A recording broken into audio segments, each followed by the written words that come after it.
ദൈവനാമത്തിന് മഹത്വം ഉണ്ടാകട്ടെ. നമ്മുടെ തിരുവചന പഠനത്തിൻ്റെ ഭാഗമായി നമുക്ക് മത്തായിയുടെ സുവിശേഷം 12-ാം അധ്യായം അതിൻ്റെ 38 മുതലുള്ള വാക്യങ്ങൾ വായിക്കാം. അപ്പോൾ ശാസ്ത്രിമാരിലും പരീശന്മാരിലും ചിലർ അവനോട്, ഗുരു, നീ ഒരു അടയാളം ചെയ്തു കാണുവാൻ ഞങ്ങൾ ഇച്ഛിക്കുന്നു എന്ന് പറഞ്ഞു. അവൻ അവരോട് ഉത്തരം പറഞ്ഞത്, ദോഷവും വ്യഭിചാരവുമുള്ള തലമുറ അടയാളം തിരയുന്നു. യോനാ പ്രവാചകന്റെ അടയാളമല്ലാതെ അതിന് അടയാളം ലഭിക്കയില്ല. യോന കടലാനയുടെ വയറ്റിൽ 3 രാവും 3 പകലും ഇരുന്നതുപോലെ മനുഷ്യപുത്രൻ 3 രാവും 3 പകലും ഭൂമിയുടെ ഉള്ളിലിരിക്കും. നിനവേക്കാർ ന്യായവിധിയിൽ ഈ തലമുറയോട് ഒന്നിച്ചെഴുന്നേറ്റ് അതിനെ കുറ്റം വിധിക്കും. ഇവിടെ നമ്മുടെ ഈ 40-ാം വാക്യം ഒന്നുകൂടി നമുക്ക് കേൾക്കാം. യോന കടലാനയുടെ വയറ്റിൽ 3 രാവും 3 പകലും ഇരുന്നതുപോലെ മനുഷ്യപുത്രൻ 3 രാവും 3 പകലും ഭൂമിയുടെ ഉള്ളിൽ ഇരിക്കും. യേശുക്രിസ്തു തന്നെ തൻ്റെ തിരുവചനം കൊണ്ട് അരുളി ചെയ്ത തിരുവചനമാണല്ലോ. എന്നാൽ ദൗർഭാഗ്യവശാൽ ക്രിസ്തീയ ഗോളത്തിൽ യേശു മരിച്ചത് ഒരു വെള്ളിയാഴ്ചയാണ് എന്ന വ്യാഖ്യാനമാണ് ഞാൻ കേട്ടിട്ടുള്ളത്. ഗുഡ് ഫ്രൈഡേ എന്നും ദുഃഖവെള്ളി എന്നൊക്കെ നമ്മളതിന് ഇംഗ്ലീഷും മലയാളത്തിലും പറയുമല്ലോ. അപ്പോൾ വെള്ളിയാഴ്ച മരിച്ചു. പ്രത്യേകിച്ച് എനിക്ക് തോന്നുന്നത് പൗരോഹിത്യ സഭകളെല്ലാം യേശു ക്രിസ്തുവിൻ്റെ മരണത്തെ ആഘോഷിക്കുന്നതും വെള്ളിയാഴ്ച ദിവസമാണല്ലോ. അപ്പോൾ യേശു ക്രിസ്തു വെള്ളിയാഴ്ച മരിച്ചു എന്ന ആ നിഗമനം എവിടെ നിന്ന് ലഭിച്ചു എന്ന് എനിക്ക് മനസ്സിലാകുന്നില്ല. ഇതും ഒരു തെറ്റായ വ്യാഖ്യാനമാണ്, അല്ലെങ്കിൽ കപടമായ പഠിപ്പീരാണ്, വഞ്ചനാപരമായ പഠിപ്പീരാണ് എന്ന് എനിക്ക് സംശയമുണ്ട്. കാരണം യേശു ക്രിസ്തു ഇവിടെ കൃത്യമായിട്ട് പറഞ്ഞിരിക്കുകയാണ്, 3 രാവും 3 പകലും മനുഷ്യപുത്രൻ ഭൂമിയുടെ ഉള്ളിൽ ഇരിക്കും. പക്ഷേ യേശു ക്രിസ്തു വെള്ളിയാഴ്ചയാണ് മരിച്ചതെങ്കിൽ വെള്ളിയാഴ്ച കർത്താവിനെ അടക്കം ചെയ്തു എന്ന് കഥയ്ക്കകത്ത് വെച്ചാൽ വെള്ളിയാഴ്ച പകൽ കൂട്ടാം, ശനിയാഴ്ച രാത്രി, ശനിയാഴ്ച പകൽ, ഞായറാഴ്ച വെളുപ്പിന് യേശു മരിച്ചല്ലോ. അപ്പോൾ ഞായറാഴ്ച രാത്രി മാത്രമേ വരുന്നുള്ളൂ. അങ്ങനെ വരുമ്പോൾ നമുക്ക് കാണാവുന്നത് 2 പകലും 2 രാത്രിയുമേ ആയിട്ടുള്ളൂ. തിരുവചനത്തിലുടനീളം യേശു ക്രിസ്തു ഉയർത്തെഴുന്നേൽക്കുന്നത് 3-ാം നാളെന്ന് അസന്നിഗ്ധമായിട്ട് പറയുന്നുണ്ട്. ഇപ്പോൾ ഇവിടെ നമ്മൾ ഈ മത്തായിയുടെ സുവിശേഷം 12-ാം അധ്യായത്തിൽ നിന്ന് വായിച്ച കേട്ട വാക്യം തന്നെ കൃത്യമായിട്ട് കർത്താവ് എടുത്തു പറയുന്നുണ്ട്. 3 രാവും 3 പകലും ഭൂമിയുടെ ഉള്ളിൽ ഇരിക്കും. അപ്പോൾ യേശു ക്രിസ്തു പറഞ്ഞ ഈ തിരുവചനം എങ്ങനെ യാഥാർത്ഥ്യമാകും? വെള്ളിയാഴ്ചയാണ് യേശു മരിച്ചതെങ്കിൽ, അല്ലെങ്കിൽ വെള്ളിയാഴ്ചയാണ് യേശു ക്രൂശിക്കപ്പെട്ടതെങ്കിൽ, അപ്പോൾ അത് തെറ്റാണ് എന്ന് വ്യക്തമായി നമ്മളെ ബോധ്യമാക്കുന്ന ഒരു കാര്യമല്ലേ ദൈവമക്കളെ? യേശു ക്രിസ്തുവിൻ്റെ ഉയർപ്പിനെ പറ്റി തിരുവചനത്തിൽ രേഖപ്പെടുത്തിയ മത്തായിയുടെ സുവിശേഷം 16-ാം അധ്യായത്തിൻ്റെ 21-ാം വാക്യത്തിലും 17-ന്റെ 23-ലും 20-ന്റെ 19-ലും കൃത്യമായിട്ട് രേഖപ്പെടുത്തിയിട്ടുള്ള 3-ാം നാൾ യേശു കർത്താവ് എന്ന് പറയുന്നതാണ് ഉയർത്തെഴുന്നേൽക്കുമെന്ന്, അല്ലേ? അങ്ങനെ പറയുന്നിടത്ത് പിന്നെ എന്തിനായി ഈ തെറ്റായ വ്യാഖ്യാനം എങ്ങനെ വരും? എനിക്കത് മനസ്സിലാകുന്നില്ല. ഇവിടെയാണ് നമ്മൾ ഗൗരവമായി ചിന്തിക്കേണ്ടത്. കർത്താവ് പറഞ്ഞ ആ 16-ാം അധ്യായത്തിൽ, മത്തായിയുടെ സുവിശേഷം 16-ാം അധ്യായത്തിൻ്റെ 21-ാം വാക്യം മാത്രം നമുക്കൊന്ന് വായിക്കാം. അന്ന് മുതൽ യേശു താൻ യെരൂശലേമിൽ ചെന്നിട്ട് മൂപ്പന്മാർ, മഹാപുരോഹിതന്മാർ, ശാസ്ത്രിമാർ എന്നിവരാൽ പലതും സഹിച്ച് കൊല്ലപ്പെടുകയും 3-ാം നാൾ ഉയർത്തെഴുന്നേൽക്കുകയും വേണ്ടത് എന്ന് ശിഷ്യന്മാരോട് പ്രസ്താവിച്ചു തുടങ്ങി. ഈ ആശയം തന്നെയാണ് മത്തായിയുടെ സുവിശേഷം 17-ാം അധ്യായത്തിൻ്റെ 21-ാം വാക്യവും 20-ാം അധ്യായത്തിൻ്റെ 19-ാം വാക്യത്തിലും രേഖപ്പെടുത്തിയിരിക്കുന്നത്. അപ്പോൾ തന്നെ മത്തായിയുടെ സുവിശേഷം 27-ാം അധ്യായത്തിൻ്റെ 63-ാം വാക്യത്തിലെ വാക്യം നമുക്കിങ്ങനെ വായിക്കാം. 27-ാം അധ്യായം അതിലിങ്ങനെ വായിക്കുന്നു: യജമാനനെ, ആ ചതിയൻ ജീവനോടിരിക്കുമ്പോൾ 3 നാൾ കഴിഞ്ഞിട്ട് ഞാൻ ഉയർത്തെഴുന്നേൽക്കും എന്ന് പറഞ്ഞ പ്രകാരം ഞങ്ങൾക്ക് ഓർമ്മ വന്നു എന്ന് പറയുന്ന വാക്യം. നമുക്ക് ആ പശ്ചാത്തലമൊന്നും ഞാൻ കിടക്കാൻ ആഗ്രഹിക്കുന്നില്ല. അപ്പോൾ മത്തായിയുടെ സുവിശേഷത്തിൽ തന്നെ യേശു ക്രിസ്തു 3 നാൾ കഴിഞ്ഞിട്ട് ഉയർത്തെഴുന്നേൽക്കുമെന്ന് കൃത്യമായിട്ട് 4 പറഞ്ഞിരിക്കുന്ന ഭാഗമുണ്ട്. മർക്കോസിൻ്റെ സുവിശേഷത്തിൽ കൃത്യമായിട്ടുണ്ട്, ലൂക്കോസിൻ്റെ സുവിശേഷത്തിലും ഇത് ആവർത്തിച്ച് പറയുന്നുണ്ട്, യോഹന്നാൻ്റെ സുവിശേഷത്തിൽ നമുക്കിത് കാണാം. ഇങ്ങനെയൊക്കെ ഉള്ളപ്പോൾ എങ്ങനെയാണ് ഈ അബദ്ധം പറ്റുന്നത്? വെള്ളിയാഴ്ചയാണ്, ദുഃഖ വെള്ളിയാഴ്ചയാണ് യേശു മരിച്ചത്, അല്ലെ ക്രൂശിക്കപ്പെട്ടത് എന്ന് പഠിപ്പിക്കുന്നത്. ഇതാണ് ഞാൻ പറഞ്ഞു വരുന്നത്. ആരോ പറഞ്ഞു കേട്ട വിഡ്ഢിത്തരങ്ങൾ അതേപടി വിഴുങ്ങിക്കൊണ്ട് അത് സത്യമാണെന്ന് വിശ്വസിക്കുന്ന അബദ്ധം ക്രൈസ്തവ കോളത്തിൽ ധാരാളമായിട്ടുണ്ട്. നമ്മൾ ചില വിഷയങ്ങളൊക്കെ അത് ചിന്തിച്ചതാണ്. ഉൽപ്പത്തി പുസ്തകം 3-ാം അധ്യായത്തിൻ്റെ 15-ാം വാക്യം അതിൻ്റെ തുടക്കമാണ്. അവിടെ മുതൽ കഴിഞ്ഞ ദിവസം ഒരു അനുഗ്രഹീതനായ ദൈവദാസൻ പ്രസംഗിക്കുന്നത് കേട്ടു.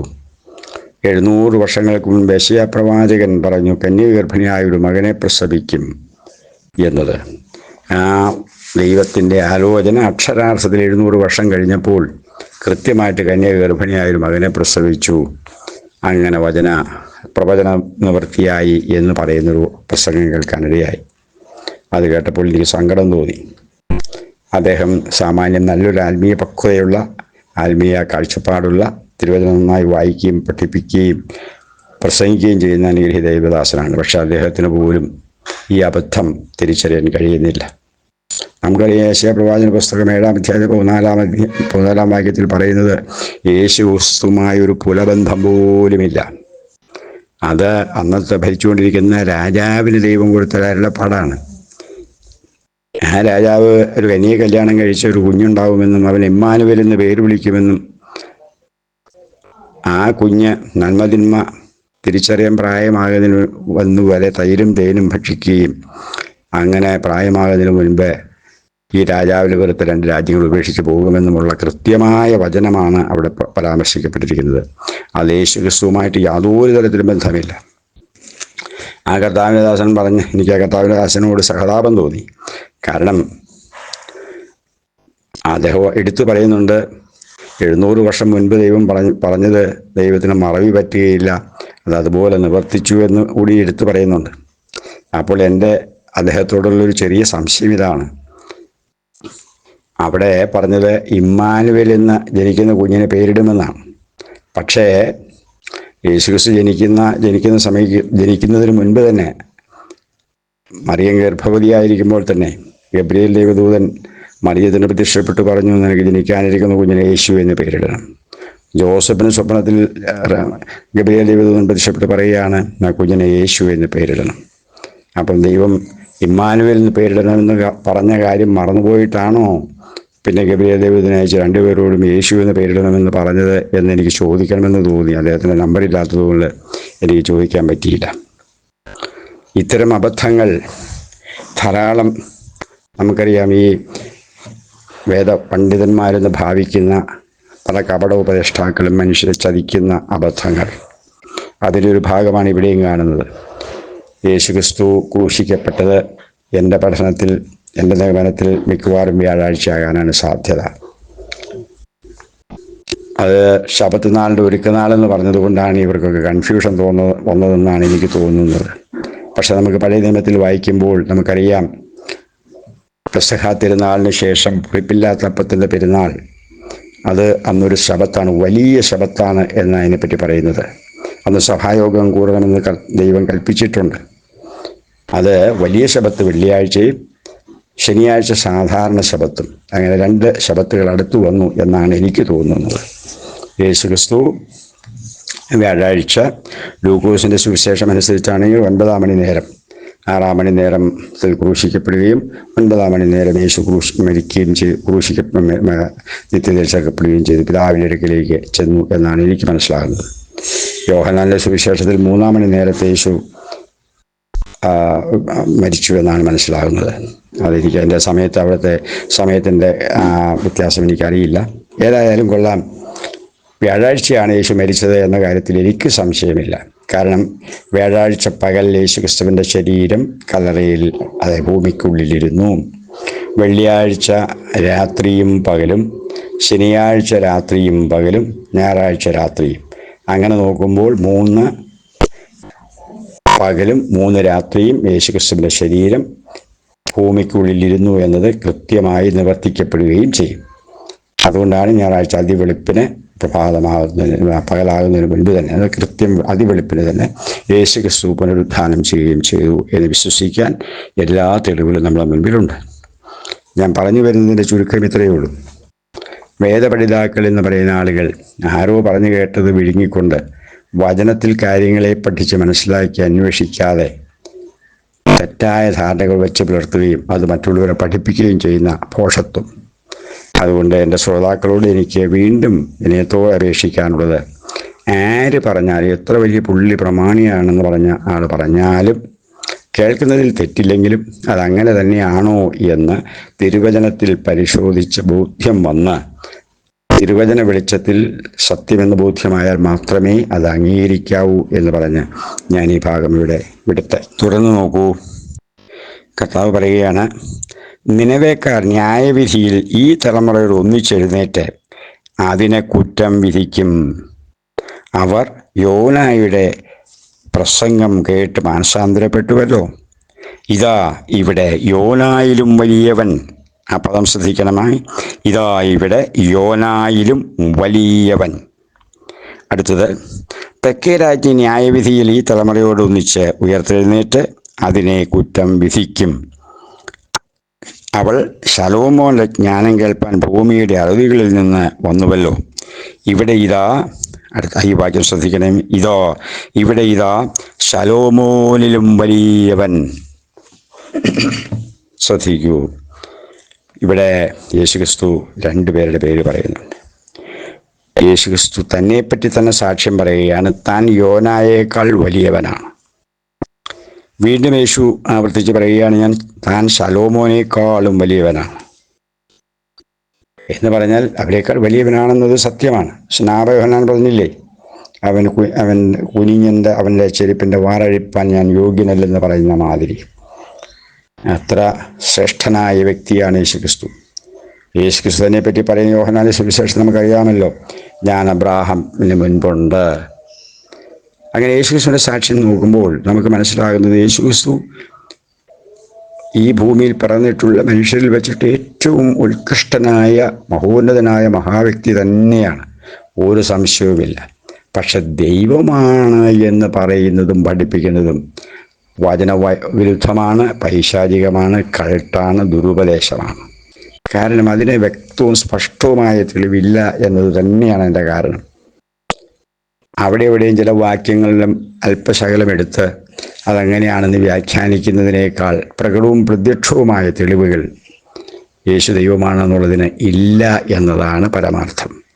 ആർക്കെങ്കിലും ഇക്കാര്യത്തിൽ സംശയമുണ്ടെങ്കിൽ ദയവായി വ്യക്തിപരമായല്ല ബന്ധപ്പെട്ടാൽ നിങ്ങളുടെ കയ്യിലുള്ള ബൈബിളുമായി, നിങ്ങൾക്ക് ഏത് ബൈബിളും കൊണ്ടുവരാം എന്ന് ബന്ധപ്പെട്ടാൽ തിരുവചന വെളിച്ചത്തിൽ, പിന്നെ വ്യാഖ്യാനം അങ്ങനെയാണ്, ഗ്രീക്കിൽ ഇങ്ങനെയാണ്, ഹീബ്രു ഭാഷയിൽ ഇങ്ങനെയാണ്, സുറിയാനി ഭാഷയിൽ ഇങ്ങനെയാണെന്നൊന്നും പറഞ്ഞതിൻ്റെ അടുത്ത് വരരുത് ദൈവമേ.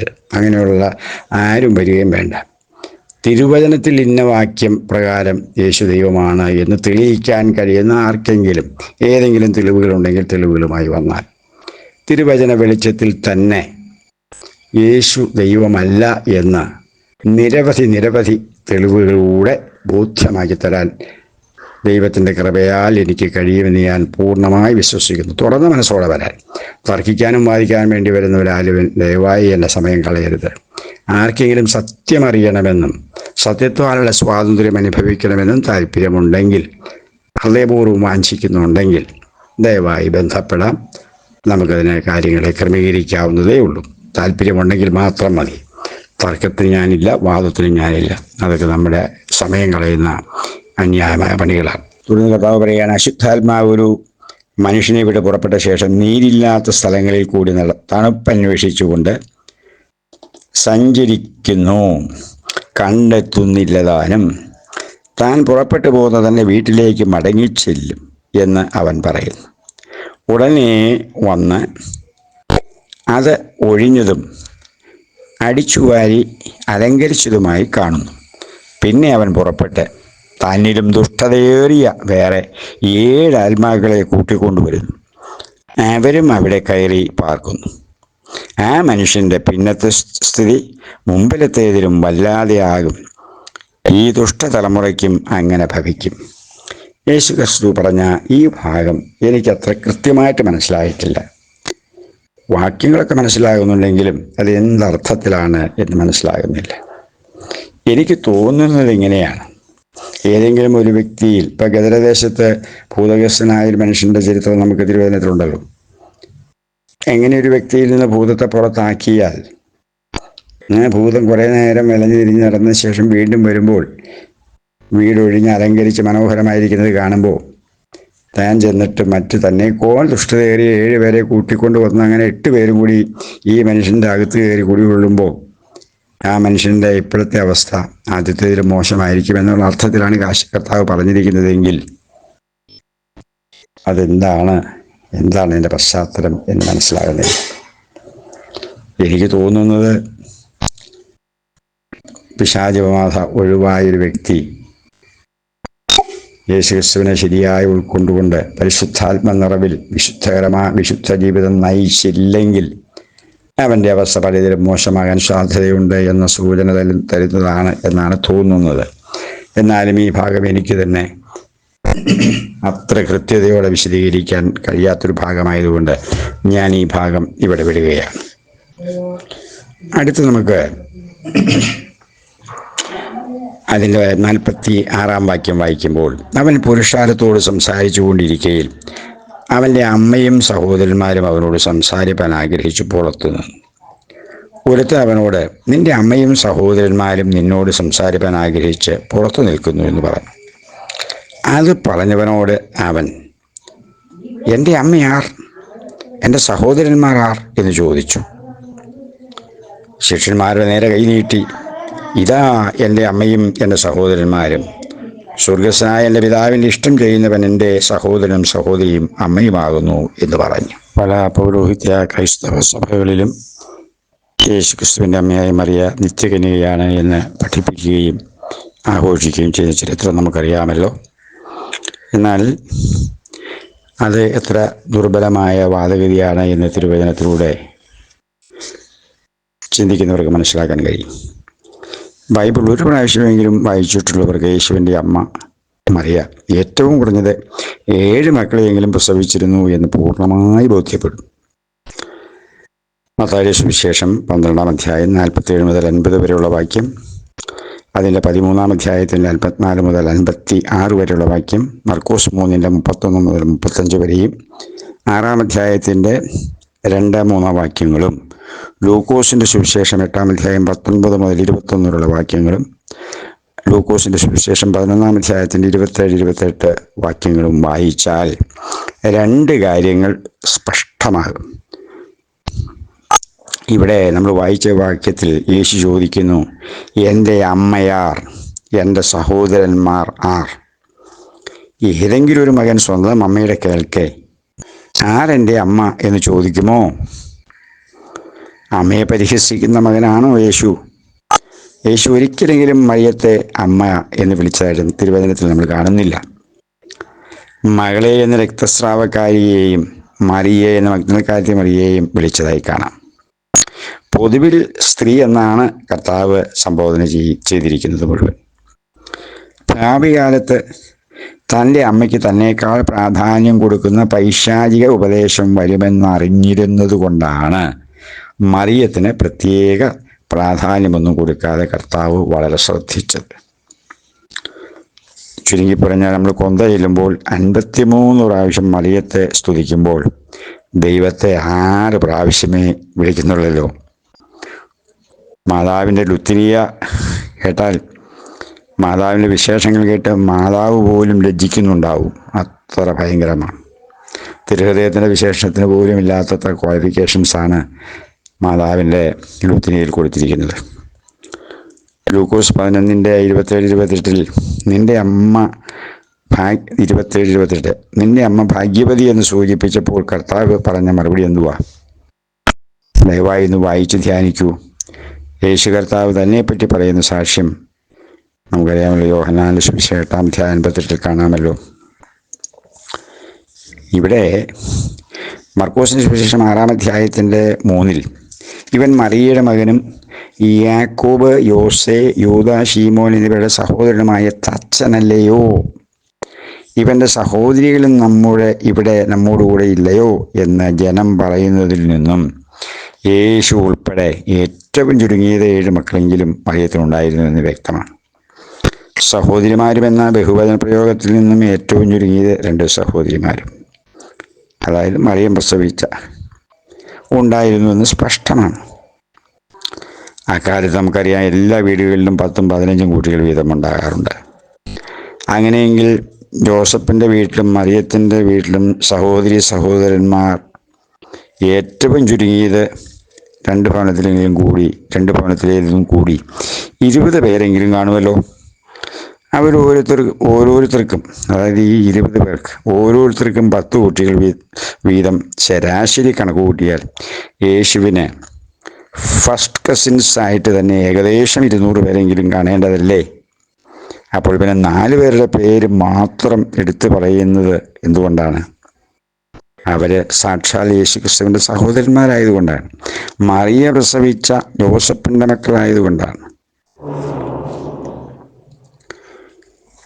യോഹന്നാൻ 7-ാം അധ്യായം 3 മുതൽ 10 വരെയുള്ള വാക്യങ്ങളിൽ യേശുവിൻ്റെ സഹോദരന്മാർ എന്ന് 3 പ്രാവശ്യം പറഞ്ഞിരിക്കുന്നത് നമുക്ക് മറിയ പ്രസവിച്ച മക്കളെ ആണെന്ന് വളരെ സ്പഷ്ടമല്ലേ.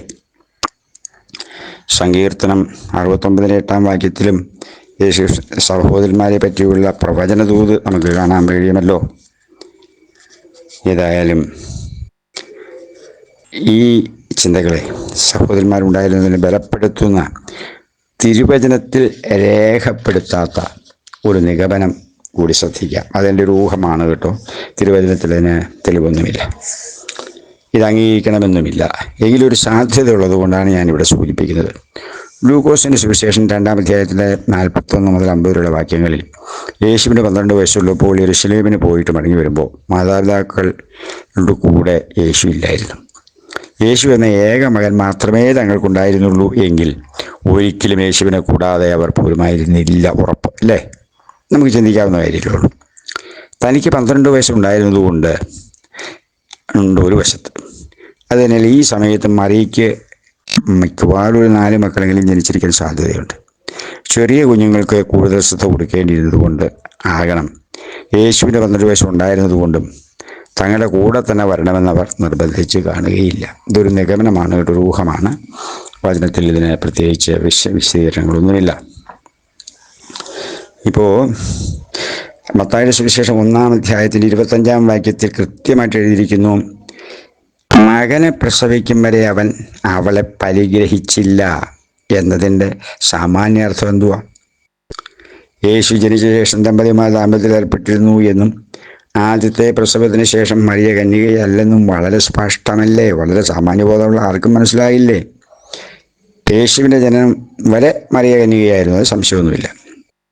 വിവാഹിതയായിരുന്നിട്ട് കൂടിയും കന്യക തന്നെയായിരുന്നു. എന്നാൽ അതിനുശേഷം സാധാരണ കുടുംബജീവിതം നയിച്ചിരുന്നു എന്ന് തെളിയിക്കുന്നതിനാണ് 25-ാം വാക്യം പരിശുദ്ധാത്മാവ് രേഖപ്പെടുത്തിയിരിക്കുന്നത്. അതുപോലെ തന്നെ ഈ ആശയത്തെ ഒന്നുകൂടി ഉറപ്പിക്കുന്നതാണ് ലൂക്കോസ് 2-ാം അധ്യായം 7-ാം വാക്യം. അതിൽ പറയുന്നത് ഇങ്ങനെയല്ലേ, അവൾ ആദ്യജാതനായ മകനെ പ്രസവിച്ചു. ആ പദം ശ്രദ്ധിക്കൂ, അവൾ ആദ്യജാതനായ മകനെ പ്രസവിച്ചു. അതിൻ്റെ അർത്ഥം പിന്നീടും മറിയ വേറെ കുഞ്ഞുങ്ങളെ പ്രസവിച്ചു എന്നല്ലേ? യേശുവിൻ്റെ ജനനത്തിന് ശേഷം മറിയ മക്കളെ പ്രസവിച്ചിരുന്നതിന് ഇതിൽ പരം തെളിവെന്താ വേണ്ടത് നമുക്ക്? അപ്പോൾ ഇത്ര കൃത്യമായിട്ട് യേശു ക്രിസ്തുവിൻ്റെ കന്യകാജനനം അല്ലെങ്കിൽ യേശു കന്യാജനനം എന്നുള്ള സത്യമാണെങ്കിലും മറിയം നിത്യകന്യകയാണ് എന്ന് പഠിപ്പിക്കുന്ന ഭോഷത്വം വചനവിരുദ്ധമാണ്. അത് ദുരുപദേശമാണ്, വചനവിരുദ്ധമാണ് എന്ന് വീണ്ടും ആവർത്തിച്ച് പറയട്ടെ. ഇത്തരം അബദ്ധ ഉപദേശങ്ങൾ കണ്ണടച്ച് വിശ്വസിച്ച് അതിനെ പിൻപറ്റുന്നത് ബോധമുള്ള ആർക്കും യോഗ്യമല്ല എന്ന് പറഞ്ഞ് ഞാൻ ആ ഭാഗം അവിടെ വിടുകയാണ്. ഈ മത്തായി സുവിശേഷം 12-ാം അധ്യായത്തിൽ നമ്മൾ ശ്രദ്ധിക്കേണ്ട പ്രധാന വിഷയം യേശുക്രിസ്തു തന്നെപ്പറ്റി പറഞ്ഞ സാക്ഷ്യങ്ങൾ വളരെ ഗൗരവമേറിയതാണ്. 3 ദിവസം താൻ 3 പകലും 3 രാവും രാത്രിയും ഭൂമിയുടെ ഉള്ളിലായിരിക്കും എന്ന് യേശു തന്നെപ്പറ്റി തൻ്റെ മരണത്തോടുള്ള ബന്ധത്തിൽ പറഞ്ഞ വിഷയങ്ങൾ. യേശുക്രിസ്തു തന്നെ ജനിപ്പിച്ച അമ്മയ്ക്കോ തൻ്റെ അമ്മ പ്രസവിച്ച സഹോദരന്മാരായ തൻ്റെ പ്രിയപ്പെട്ടവർക്കോ സഹോദരിമാർക്കോ പ്രത്യേക പ്രാധാന്യം കൊടുത്തിരുന്നില്ലെന്നും, എന്നാൽ യേശു പറഞ്ഞ വാക്യം, അതിൻ്റെ 50-ാം വാക്യം വളരെ പ്രധാനമാണ്. ആ പദം, ദൈവജനം വളരെ ഗൗരവമായി ഒന്ന് ശ്രദ്ധിക്കണമേ. സ്വർഗസ്ഥനായ എൻ്റെ പിതാവിൻ്റെ ഇഷ്ടം. അപ്പോൾ രണ്ട് കാര്യമുണ്ട്. ഒന്ന്, സ്വർഗസ്ഥനായ യേശുക്രിസ്തുവിൻ്റെ പിതാവ്, അതാണ് സാക്ഷാൽ ദൈവമെന്ന് യേശു ഒരിക്കൽ കൂടി അസന്നിഗ്ധമായി ഓർമ്മിപ്പിക്കുന്നു. അത് ഒരു വശം. പിന്നെ പിതാവിൻ്റെ ഇഷ്ടം ചെയ്യുന്നവൻ എൻ്റെ സഹോദരനും സഹോദരിയും അമ്മയും ആകുന്നു. അപ്പോൾ യേശുക്രിസ്തുവിൻ്റെ സഹോദരനാകണമെങ്കിൽ, സഹോദരിയാകണമെങ്കിൽ പിതാവായ ദൈവത്തിൻ്റെ ഇഷ്ടം ചെയ്താൽ മാത്രമേ നടക്കൂ എന്ന് കർത്താവ് കൃത്യമായിട്ട് പറഞ്ഞിരിക്കുകയാണ്. നമുക്ക് തോന്നുന്നത് പോലെ ജീവിച്ചാൽ പറ്റില്ല. പിതാവായ ദൈവത്തിൻ്റെ തിരുവിഷ്ടം നിവർത്തിച്ചാൽ നാം യേശുക്രിസ്തുവിൻ്റെ സഹോദരനാണ്, സഹോദരിയാണ്, അമ്മയാണ്. എന്ന് പറഞ്ഞാൽ യേശുക്രിസ്തുവുമായുള്ള ബന്ധം, യേശുക്രിസ്തുവിൻ്റെ സാക്ഷാൽ ശിഷ്യനാകണമെങ്കിൽ,